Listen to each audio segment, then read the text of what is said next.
ये आकाशवाणी रायपुर है। प्रादेशिक समाचार बुलेटिन के साथ मैं शुभ्रा भट्टाचार्य।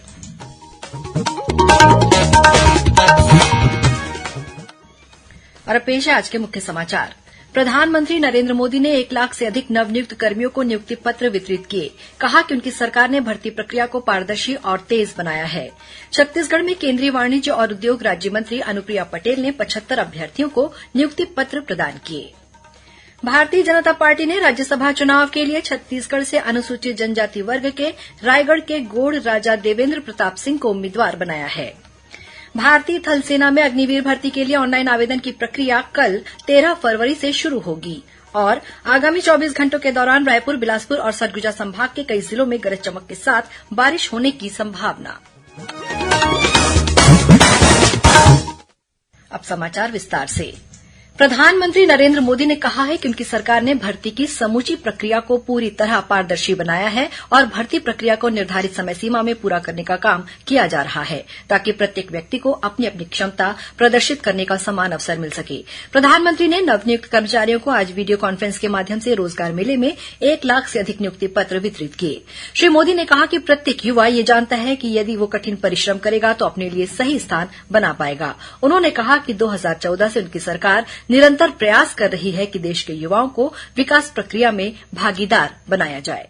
आज 1 लाख से ज्यादा युवाओं को सरकार में नौकरी के लिए नियुक्ति पत्र दिए गए हैं। आपने कड़ी मेहनत से अपनी ये सफलता हासिल की है। मैं आप सभी को और आपके परिवार को बहुत बहुत बधाई देता हूं। युवाओं को भारत सरकार में नौकरी देने का अभियान लगातार तेज गति से चल रहा है। हमने भारत सरकार में भर्ती की प्रक्रिया को अब पूरी तरह पारदर्शी बना दिया है। श्री मोदी ने यह भी कहा कि विगत 10 वर्षों में उनकी सरकार ने पिछली सरकार के 10 वर्ष के दौरान दी गई नौकरियों के मुकाबले 1.5 गुना अधिक रोजगार दिए हैं। उन्होंने कहा कि युवाओं को सरकारी नौकरी देने का कार्य तेज गति से किया जा रहा है। इधर छत्तीसगढ़ के रायपुर जिले के आरंग स्थित केंद्रीय रिजर्व पुलिस बल कैंप में रोजगार मेले का आयोजन किया गया। कार्यक्रम में केंद्रीय वाणिज्य और उद्योग राज्य मंत्री अनुप्रिया पटेल शामिल हुई। इस अवसर पर उन्होंने विभिन्न केंद्रीय सशस्त्र बलों और अन्य विभागों में चयनित 75 अभ्यर्थियों को नियुक्ति पत्र प्रदान किए। कार्यक्रम को संबोधित करते हुए उन्होंने कहा कि प्रधानमंत्री नरेंद्र मोदी के रोजगार सृजन को सर्वोच्च प्राथमिकता देने की प्रतिबद्धता को पूरा करने की दिशा में ये रोजगार मेला एक ऐतिहासिक कदम है। श्रीमती पटेल ने कहा कि रोजगार मेला भविष्य में रोजगार सृजन उत्प्रेरक के रूप में काम करेगा और युवाओं को उनके सशक्तिकरण और राष्ट्रीय विकास में भागीदारी के लिए सार्थक अवसर प्रदान करेगा। गौरतलब है कि रोजगार मेला देशभर में 47 स्थानों पर आयोजित किया गया। भारतीय जनता पार्टी ने राज्यसभा चुनाव के लिए अपने 14 प्रत्याशियों की घोषणा कर दी है। पार्टी ने छत्तीसगढ़ से अनुसूचित जनजाति वर्ग के रायगढ़ के गोड़ राजा देवेंद्र प्रताप सिंह को उम्मीदवार बनाया है। लैलूंगा जिला पंचायत सदस्य देवेंद्र प्रताप सिंह वर्तमान में रेलवे हिंदी सलाहकार समिति में सदस्य हैं। इससे पहले श्री सिंह वर्ष 2005 से 2011 तक अनुसूचित जनजाति मोर्चा में जिले से लेकर राष्ट्रीय कार्यकारिणी में विभिन्न दायित्व संभाल चुके हैं। उनके पिता स्वर्गीय सुरेंद्र कुमार सिंह विधायक के अलावा राज्यसभा सदस्य भी रह चुके हैं। देवेंद्र प्रताप सिंह रायगढ़ के महाराजा चक्रधर सिंह के प्रपौत्र हैं। महाराजा चक्रधर सिंह के नाम पर ही रायगढ़ में हर वर्ष चक्रधर समारोह का आयोजन होता है। मुख्यमंत्री विष्णुदेव साय ने कहा है कि केंद्रीय नेतृत्व ने उन्हें मुख्यमंत्री की जिम्मेदारी सौंपकर आदिवासी समाज का मान बढ़ाया है। श्री साय कल दुर्ग में केंद्रीय गोड़ महासभा धमधागढ़ द्वारा आयोजित सम्मान समारोह को संबोधित कर रहे थे। उन्होंने कहा कि राज्य सरकार प्रधानमंत्री नरेंद्र मोदी की गारंटियों को पूरा करने में जुटी है। कार्यक्रम में मुख्यमंत्री ने आदिवासी लोकनायक बिरसा मुंडा की प्रतिमा लगाने के लिए 25 लाख रूपये तथा दुर्ग स्थित गोंडवाना भवन में अतिरिक्त कक्ष निर्माण के लिए 50 लाख रूपये देने की घोषणा की। भाजपा किसान मोर्चा द्वारा आज राष्ट्रीय स्तर पर ग्राम परिक्रमा यात्रा शुरू की गई। इसका शुभारंभ उत्तर प्रदेश के मुख्यमंत्री योगी आदित्यनाथ ने किया। छत्तीसगढ़ में रायपुर जिले के रायखेड़ा में आयोजित कार्यक्रम में किसान मोर्चा के राष्ट्रीय कोषाध्यक्ष और छत्तीसगढ़ प्रभारी रामपाल यादव ने ऑनलाइन जुड़कर कार्यक्रम का शुभारंभ किया। कार्यक्रम में किसानों का सम्मान भी किया गया। इस मौके पर किसान मोर्चा के पूर्व प्रदेश अध्यक्ष संदीप शर्मा, प्रदेश मंत्री अजय साहू सहित बड़ी संख्या में कार्यकर्ता और ग्रामीण उपस्थित थे। शिक्षा मंत्री बृजमोहन अग्रवाल कल रायपुर में महिला स्व सहायता समूह सशक्तिकरण के तहत शक्ति वंदन अभियान कार्यक्रम में शामिल हुए। इस मौके पर उन्होंने कहा कि प्रधानमंत्री नरेन्द्र मोदी ने महिलाओं के सशक्तिकरण के लिए अनेक योजनाएं शुरू की हैं। इन योजनाओं का महिलाओं के जीवन पर सकारात्मक प्रभाव पड़ा है। महिलाएं अब आर्थिक रूप से स्वतंत्र और आत्मनिर्भर बन रही हैं। उन्होंने योजनाओं के बारे में जागरूकता फैलाने और योजनाओं का लाभ उठाने के लिए प्रोत्साहित करने पर जोर दिया। कार्यक्रम में श्री अग्रवाल ने विभिन्न योजनाओं के लाभार्थियों को चेक वितरित किए। आगामी लोकसभा चुनाव के मद्देनजर भारतीय जनता पार्टी की आज राजधानी रायपुर स्थित प्रदेश कार्यालय कुशाभाऊ ठाकरे परिसर में महत्वपूर्ण बैठक हुई। इस बैठक में विभिन्न समिति के सदस्य शामिल हुए। इस अवसर पर प्रदेश भाजपा अध्यक्ष किरण सिंह देव, क्षेत्रीय संगठन महामंत्री अजय जामवाल और प्रदेश संगठन महामंत्री पवन साय ने बैठक में उपस्थित पदाधिकारियों और कार्यकर्ताओं को जरूरी दिशा निर्देश दिए। प्रादेशिक समाचार आप आकाशवाणी रायपुर से सुन रहे हैं और अब आगे बढ़ते हैं बाकी के समाचारों की ओर। Supreme Court committee on safety के अध्यक्ष न्यायमूर्ति अभय मनोहर सप्रे ने कल दुर्ग से रायपुर सड़क मार्ग के बीच राष्ट्रीय राजमार्ग प्राधिकरण तथा लोक निर्माण विभाग द्वारा किए जा रहे सड़क सुरक्षा उपायों का अवलोकन किया। इस दौरान उन्होंने हाईवे पेट्रोल वाहनों, ambulance, speed radar gun, interceptor vehicle, black spot का निरीक्षण कर जीवन रक्षा के लिए सतत सुधारात्मक उपाय के निर्देश दिए। भारतीय थल सेना में अग्निवीर भर्ती के लिए ऑनलाइन आवेदन की प्रक्रिया कल 13 फरवरी से शुरू होगी, जो 22 मार्च तक चलेगी। इसके लिए अधिसूचना जारी कर दी गई है।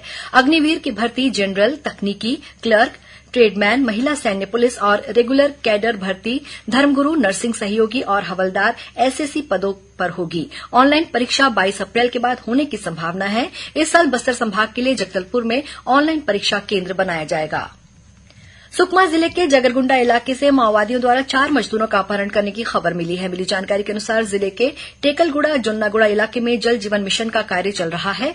इस कार्य में स्थानीय मजदूर लगे हुए थे। इसी दौरान माओवादी वहां पहुंचे और जेसीबी मशीन के साथ ही 4 मजदूरों को अपने साथ जंगल की ओर ले गए। घटना की जानकारी मिलते ही परिजनों ने माओवादियों से मजदूरों की रिहाई की अपील की है।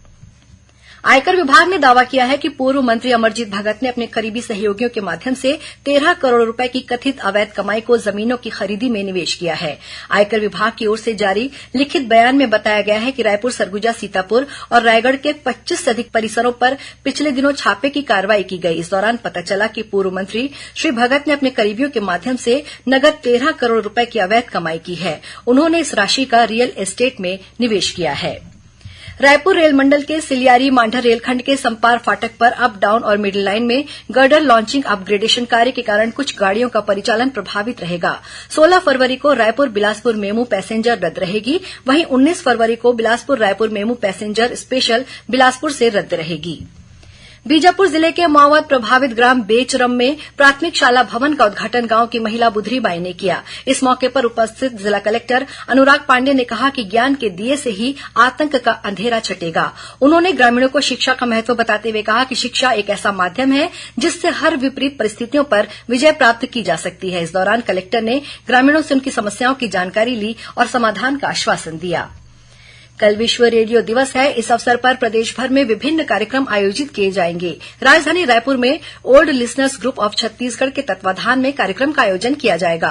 Old listeners group of Chhattisgarh के अध्यक्ष मोहनलाल देवांगन ने बताया कि इस कार्यक्रम में आकाशवाणी केंद्र रायपुर के सहायक निदेशक कार्यक्रम लखनलाल भौरे और वरिष्ठ उद्घोषक प्रकाश उदय शामिल होंगे। इस दौरान स्थानीय कलाकारों द्वारा प्रस्तुति दी जाएगी। इस बीच मुख्यमंत्री विष्णुदेव साय ने विश्व रेडियो दिवस के अवसर पर प्रदेशवासियों को बधाई और शुभकामनाएं दी हैं। उन्होंने कहा कि रेडियो संचार का एक सशक्त माध्यम है। और अब पेश है मौसम का हाल।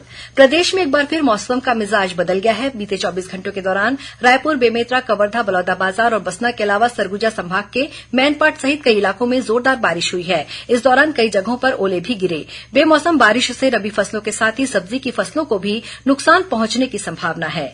मौसम विभाग के मुताबिक नए पश्चिमी विक्षोभ के प्रभाव से मौसम में बदलाव हुआ है। वहीं एक चक्रीय चक्रवात पश्चिमी विदर्भ के ऊपर विस्तारित है। इसके असर से बंगाल की खाड़ी से नमी आ रही है, जिसके कारण प्रदेश में बदली बारिश की स्थिति बनी हुई है। आगामी 24 घंटों के दौरान रायपुर, बिलासपुर और सरगुजा संभाग के कई जिलों में गरज चमक के साथ बारिश होने की संभावना है। अंत में मुख्य समाचार एक बार फिर। प्रधानमंत्री नरेंद्र मोदी ने 1 लाख से अधिक नवनियुक्त कर्मियों को नियुक्ति पत्र वितरित किए। कहा कि उनकी सरकार ने भर्ती प्रक्रिया को पारदर्शी और तेज बनाया है। छत्तीसगढ़ में केंद्रीय वाणिज्य और उद्योग राज्य मंत्री अनुप्रिया पटेल ने 75 अभ्यर्थियों को नियुक्ति पत्र प्रदान किए। भारतीय जनता पार्टी ने राज्यसभा चुनाव के लिए छत्तीसगढ़ से अनुसूचित जनजाति वर्ग के रायगढ़ के गोड़ राजा देवेन्द्र प्रताप सिंह को उम्मीदवार बनाया है। भारतीय थल सेना में अग्निवीर भर्ती के लिए ऑनलाइन आवेदन की प्रक्रिया कल 13 फरवरी से शुरू होगी और आगामी 24 घंटों के दौरान रायपुर, बिलासपुर और सरगुजा संभाग के कई जिलों में गरज चमक के साथ बारिश होने की संभावना। इसी के साथ प्रादेशिक समाचार बुलेटिन समाप्त हुआ। नमस्कार।